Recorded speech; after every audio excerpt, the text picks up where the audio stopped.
If you want something, buy it today. Genuinely, if you want something, buy it today. Everybody plans their life as though they're going to live to 70, 80. A lot of you are wrong about that. A lot of you will die in your 30s and 40s. That's just human nature. I had this discussion with a young friend of mine named Alex a couple years ago when he was talking about buying Bitcoin. He had about $25,000, about one Bitcoin at the time. And he said, Tristan, I've always wanted a BMW and I've always wanted a nice fast car. I don't have it. He's the guy who I then bought a Lamborghini, but I digress. Or should I buy a Bitcoin? This was his question. And I said, you know what, Alex? You're 19 years old and you can't get your dick sucked in the back seat of a Bitcoin.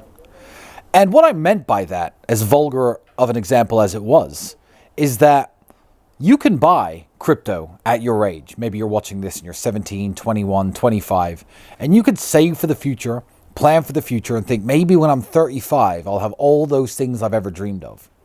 The ideal situation is to do both. Have all the things you've ever dreamed of and buy some cryptocurrency. But essentially nobody cares when you get to 45, 50.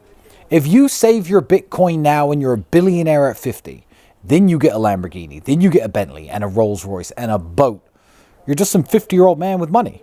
Nobody cares. When you're young, it is impressive. That's why I'm going to have a super yacht before I turn 40. That's why I had an Aston Martin when I was 21 years old. That's why I have a Bugatti when did I get that? 32, 31.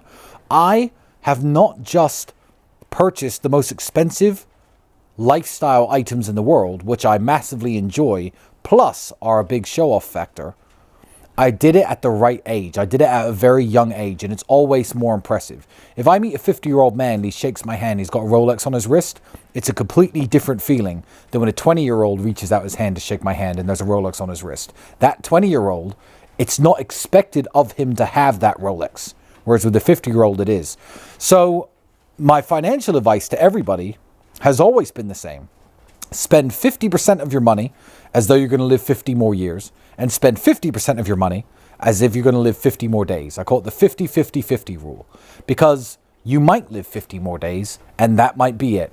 And with your dying breath, laying on the side of that road after getting hit by that female driver, you'll be like, I died without ever owning a Rolex or a supercar, but I've got some Bitcoin. Nobody cares.